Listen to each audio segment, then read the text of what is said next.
প্রিয় শিক্ষার্থী বন্ধুরা, তো আজকে কিন্তু আমরা নতুন আরেকটি পর্ব নিয়ে হাজির হয়েছি। আজকে আমরা খালি ঘরের সংখ্যা বসাও এইটা দেখব।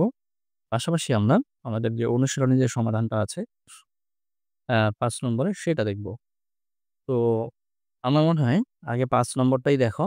পরবর্তীতে আমরা খালি ঘরেরটা দেখাচ্ছি।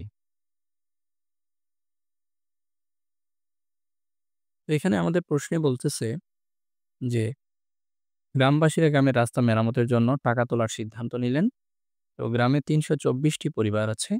প্রত্যেক পরিবার যদি ৳২৫০ করে জমা দেয়, তাহলে সর্বমোট কত টাকা হবে? তুমি তোমার গ্রামে কল্পনা করতে পারো, যেখানে ৩২৪ টি পরিবার আছে এবং প্রত্যেক পরিবার ৳২৫০ করে কি জমা দেয়।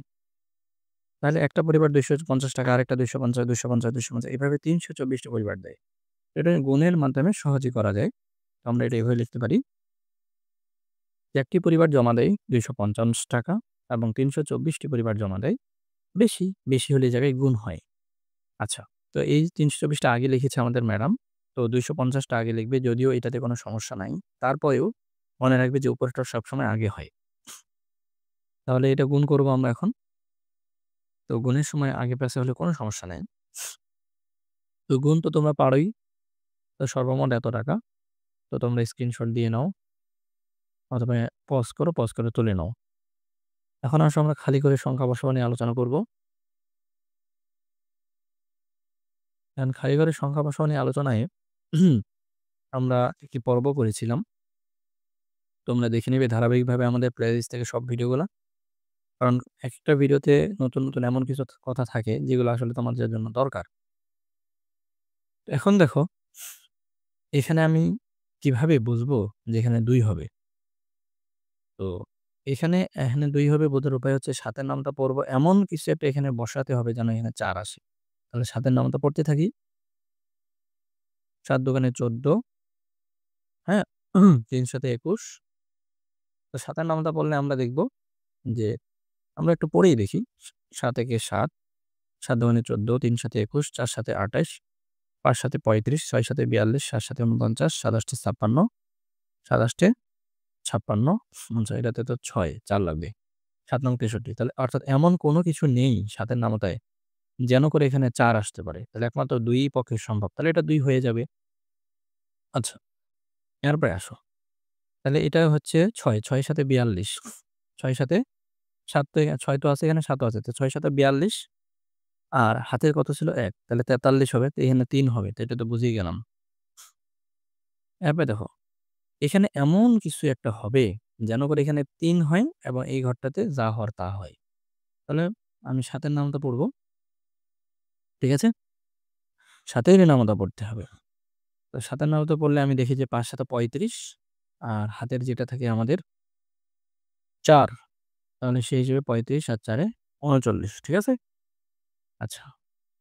তো এই হিসেবে আমরা এখানে কি হবে? ৯ বসাবো।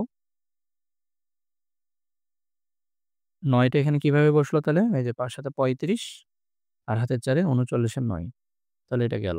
এখন এই ঘরে কাজ শেষ, শূন্য। তাহলে এবার এখানে ৯ হবে সেটাই বা বুঝবো কিভাবে? এটা ২ এটা কিন্তু আমি বুঝে গেছি আগে থেকে। কারণ কি? এটা করার মাধ্যমে এটা ২ হবে এটা আমি জানছি। তাহলে এখন ২ এর নামতা পড়বো। এমন কিছু একটা নিব যেখানে ৮ হয়। তো ২ এর নামতায় ৮ হইতে পারে এমন ২ টা অপশন। একটা হইতেছে কত?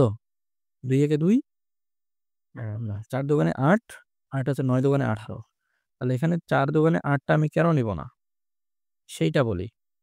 আমরা এখানে দেখতে পাচ্ছ তোমরা যে আমি যদি এখানে ৪ দোকানে এখানে যদি ৪ বসাই, হ্যাঁ? ৪ দোকানে ৮ এখানে যদি দেই, তাহলে পরে দেখো এখানে ৪ হচ্ছে। তো ৪ ছয় ২৪, আবার ৪ ৫ এ ২০, এখানে আছে তো ৫০, তো ২০ তো হয় না। তো এইজন্য এইটা বাদ যাবে যে ৪ নয়, তাহলে এখানে হবে কত? ৯। এটা নিশ্চিত হয়ে গেছে যে ৯ হবে। ৯ দিলে মিলে দেখো ৯ দোকানে ১৮ ৮, ঠিক আছে? তো এখানে ৩ আর ৮ এ ১১ ১ হচ্ছে। আর আগে যদি তুমি এখানে ৪ ধরতা, তাহলে ৪ দোকানে ৮, হয়তো এটা মিলতো, কিন্তু এদিকে যায় মিলে না। তো এই কারণে চেক করে দেখতে হবে আসলে এই ঘটনা কি? এখানে ৯ হবে। ৯ দোকানে ১৮ ৮, হাতে হচ্ছে ১, ৬ নং ৫৪, আর একে ৫৫ এর ৫, হাতে হচ্ছে ৫, ৫ নং ৪৫ আর ৫ এ ৫০, মানে এটা যোগ ৪ এর ৪, ৮ ৩ ১১ এর ১, ৯ ৫ এ ১৪ আর একে ১৫ ৫, হাতে হচ্ছে ১, ৩ একে ৪, ৫ এর ৫। তো এটা তো আমি বুঝিয়ে দিলাম। এবার দেখো পরবর্তীটা। একই রকমভাবে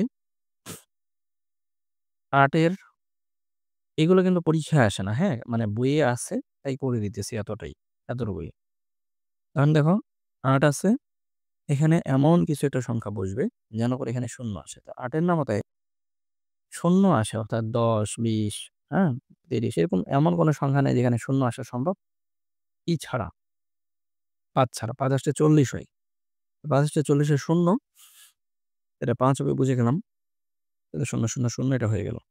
এবার ৮ আর ৭, ৭ আসলে ৫৬। তো ৫৬ হাতে তো ৪ আছিল। ওই যে ৫ আসলে ৪০ এর ৪, ৭ আসলে ৫৬, ৫৬ আর ৪ এ কত? ৬০ এর ০, হাতে কত?